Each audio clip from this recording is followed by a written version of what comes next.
Hello. Hello. Thank you, everyone, for your patience. I've been on a little journey, and now I'm back, and I'm grateful to be here back in Seattle. I am grateful that is also that it is spring. And so that is something that's really wonderful is that it is spring. And so I wanted to talk a little bit about spring, but I was also with Inga, and Inga was talking about a little bit about the difference between prayer and intention. And so I also wanted to speak a little bit about that. But first, I wanted to open with this poem from Judith Gass. And it says, "Why are you waiting to begin your life? Why are you waiting to begin your life? Do you think the world must care and come soliciting? Listen to the knocking at the door of your own heart. It is only faint because you have not answered. You have fooled yourself with preparations, time left laughing while you considered possibilities. Wake up." I love that. You've slept long enough. Wake up. Tomorrow may be too late. When you finally dare open the door, your life will begin arriving cautiously at first.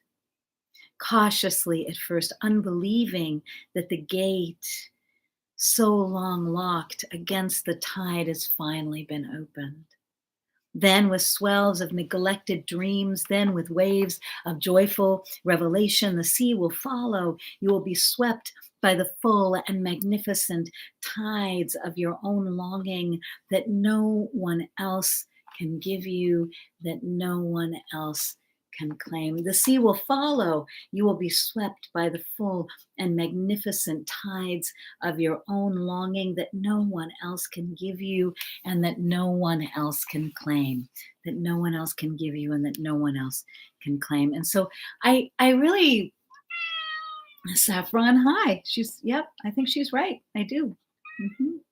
And so I love this first line, like, why am I waiting? Like, what am I waiting for? And I think about all the things that I wait for and how it's kind of unnecessary. It's kind of unnecessary to wait for things. However, sometimes I think that there's a readiness. Like, I think um,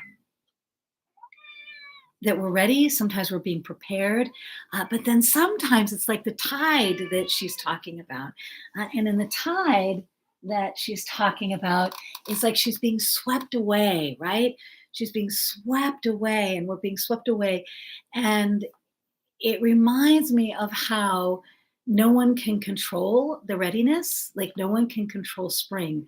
When spring is ready, spring emerges. The bud comes and the bud blossoms. And so one of the things that I noticed as I was coming here was that, these incredible cherry blossoms, and how they're in bloom and how incredibly beautiful they are.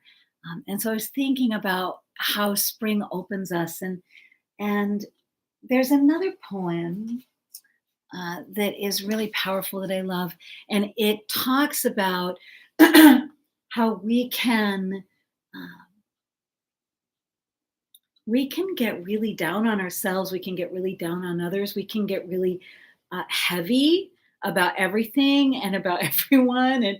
And Octavio Paz wrote this poem called After, where he's talking about how he had cut off the arms, all of the arms that reached out to him. So he says, after I had cut off all the arms that reached out to me, and after I had boarded up all the windows and doors, and after I had filled my pit with poisonous waters, and after I built a house on a knoll inaccessible by flattery or fear, and after I forgot my name and the name of my race and the name of my birthplace, and after I hurled pocketfuls of silence and monosyllables of scorn at all of my loves.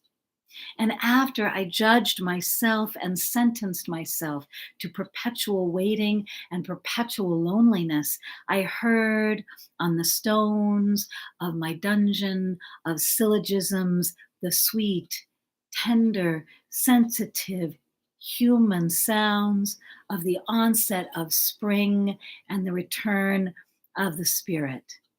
I heard on the stones of my dungeon of syllogisms the sweet, tender, sensitive human sounds of the onset of spring and the return of spirit. And that's by Octavio Paz. It's called After. And so I think about all of the ways that we can push life away.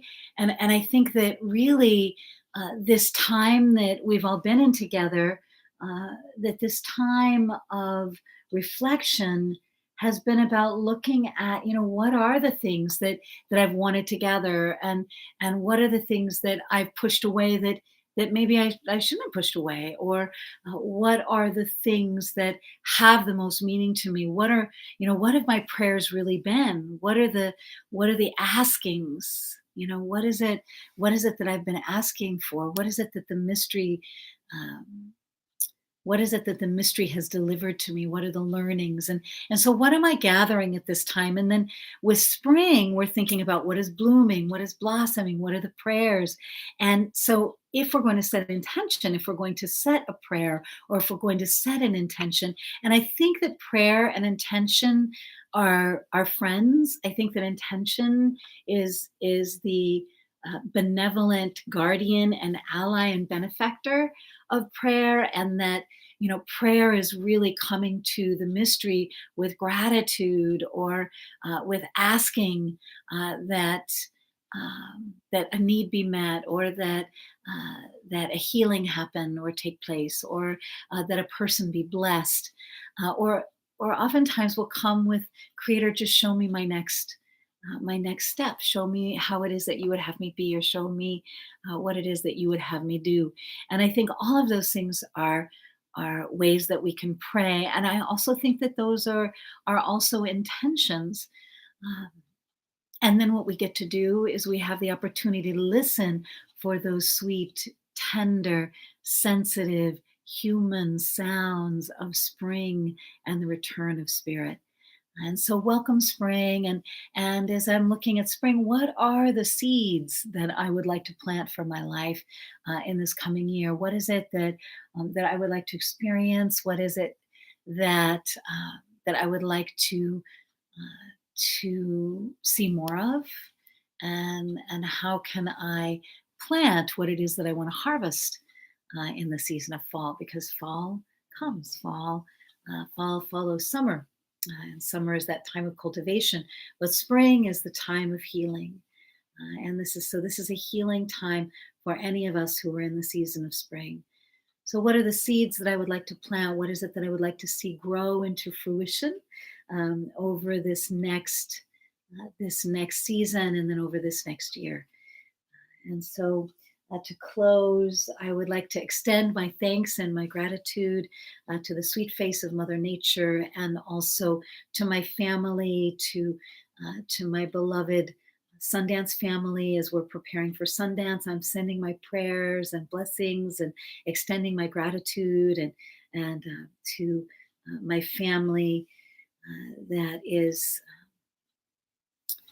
is just becoming known to me. I'm deeply grateful to you for it's like the unknown blessings that are already on their way. And so I'm so grateful for the many unknown blessings on their way. And I pray for healing for all of us, that we may experience the power of healing, and that it may rain down upon the whole earth, so that we may all experience the wonder of giving and receiving love.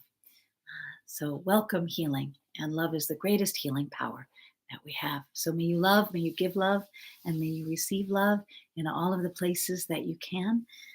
And have a beautiful week, and I will see you next Tuesday. Bye bye.